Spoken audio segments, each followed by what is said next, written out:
Elon Musk shared a post that has a lot of people up in arms. You and I need to talk about this. I'm Marcus Peter.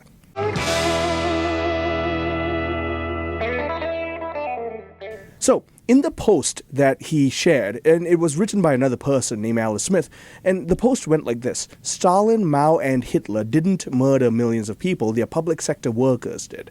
Now, I've been hard-pressed to find what Musk meant by it. He put it up and he took it off rather quickly after. Not before media organizations picked it up and started running with it. And of course, everyone and their uncle has opinions to share. Now, as I've mentioned before on this commentary series, don't take anyone's opinion for anything. Verify claims. Because frankly, the kind of fear-mongering that we're seeing out there is loathsome. And Catholics ought to be on the forefront of sharing the hope of Jesus Christ in the public sphere above all else. But the reason why I want to talk about this is because the quote itself raises a series of concerns about moral claims and moral culpability. Again, Stalin, Mao, and Hitler didn't murder millions of people. Their public sector workers did. So let's talk about this. Moral culpability. During Stalin's regime, historians posit that he was responsible for about the deaths of at least 7 million people due to famine, purges, and forced labor. But some estimates, if you include everyone else who died through one reason or another because of or standing against his regime, it went about as high as 20 million, and that's still conservative. I see some historians positing almost as high as 50 million.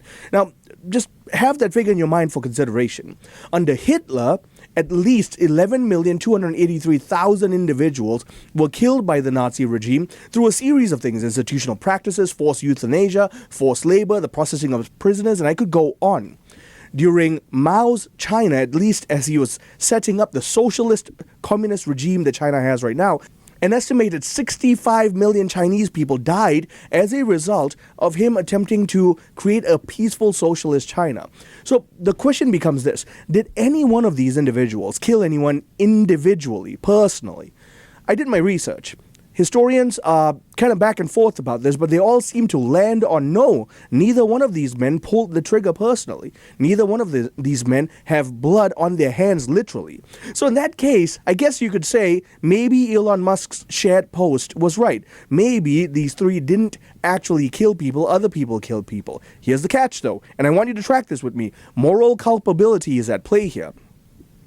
The Catechism of the Catholic Church, paragraph 1735, tells us imputability and responsibility for an action can be diminished or even nullified by ignorance, inadvertence, duress, fear, habit, inordinate attachments, and other psychological or social factors.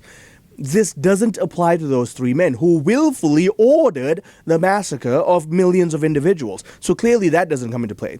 Catechism 1791.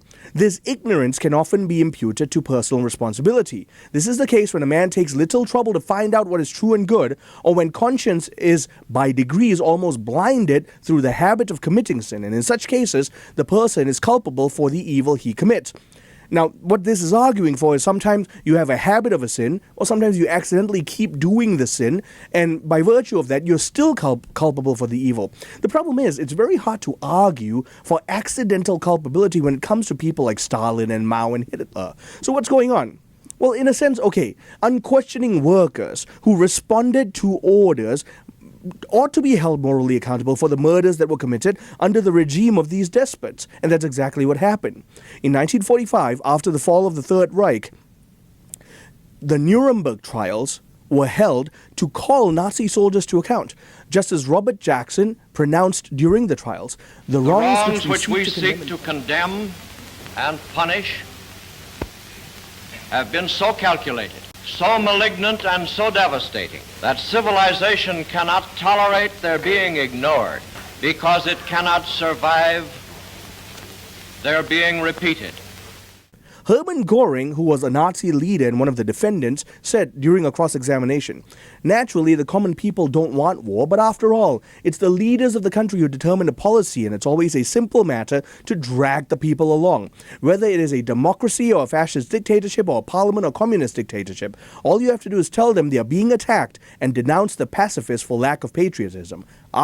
Now we're getting somewhere. Because the question again becomes, can they be held morally accountable?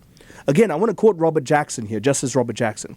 leaders must be held to account in law for their acts of mass violence, or else they will become outlaws beyond the reach of justice. Pope John Paul II gives us the final nail in the coffin. Veritatis Splendor in 1993, he wrote, "An individual is morally responsible for acts which he commands or which he cooperates in by counsel, by command, by consent, by provocation, or by silence." Now we have the answer.